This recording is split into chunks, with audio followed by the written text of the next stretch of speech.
Oi pessoal, meu nome é Marcelo, eu trabalho como médico e uma experiência na área de emergência. E hoje eu quero falar para vocês de uma experiência que eu tenho há quase 20 anos, trabalho na rodovia.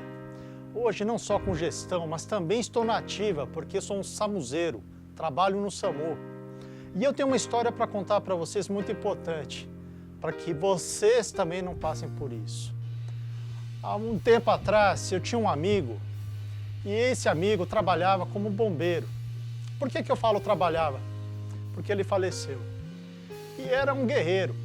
Só que um dia de folga, ele se envolveu num acidente. Sabe o que aconteceu?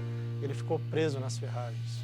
E ele que estava acostumado a salvar a vida das pessoas, estava agora no papel, na condição muito triste de vítima. E olha, foi uma ferragem, não foi aquela ferragem simples, foi aquela ferragem. E esta situação fez com que fosse muito difícil, muito trabalhoso a retirada dele naquele momento. O afastamento das ferragens, até mesmo o isolamento da cena, porque causou uma comoção muito grande, o acidente foi muito grave. E o que aconteceu com ele? Ele teve uma parada cardíaca. E quando ele foi retirado das ferragens, ele tinha acabado de sofrer a parada cardíaca. E sabe o que aconteceu? Ele tinha um traçado, para quem sabe o que eu vou falar, uma fibrilação ventricular, que você fala assim, só de dar o choque, você fala, vou salvar a vida dele. E não salvou, porque ele não saía da parada cardíaca. Nem com a desfibrilação, nem com o atendimento de médicos, enfermeiros, socorristas, bombeiros que estavam lá, torcendo pela vida dele, puderam fazer diferença.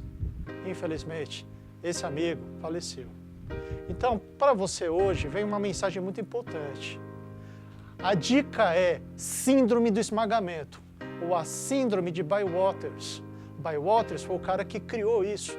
Foi um médico reumatologista que lá na época da guerra, da Segunda Guerra Mundial, ele começou a enxergar uma coisa que era previsível, que poderia ser prevenida.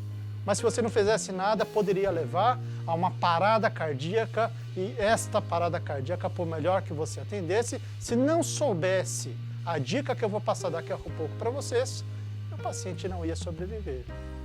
Pois é, a síndrome de esmagamento é para aquelas vítimas presas nas ferragens, para aquelas vítimas de terremoto que ficam soterradas debaixo de escombros, onde você aprende muitas vezes a parte muito interessante que é o salvamento, e muitas vezes se esquece da fisiopatologia.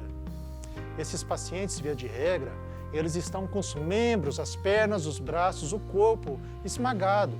Esse esmagamento vai levar à destruição do músculo.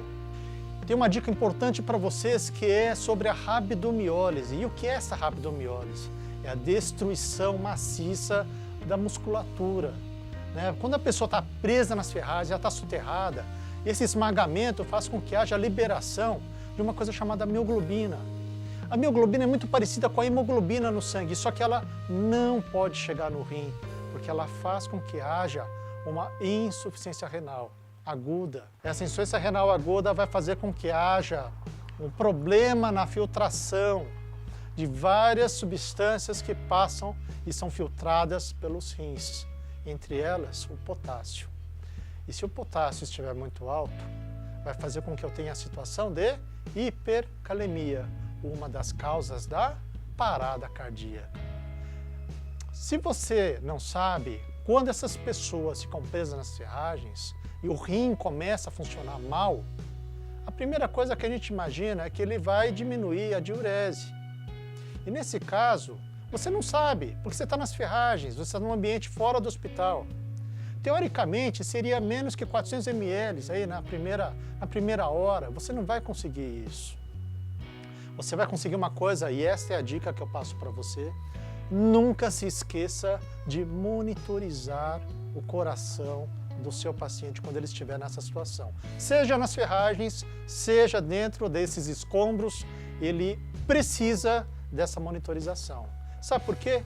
Porque muitas vezes você vai ver um sinal lá no monitor cardíaco. Esse sinal é quase que uma coisa meio zen. É uma onda T apiculada. E olha, igualzinha a outra.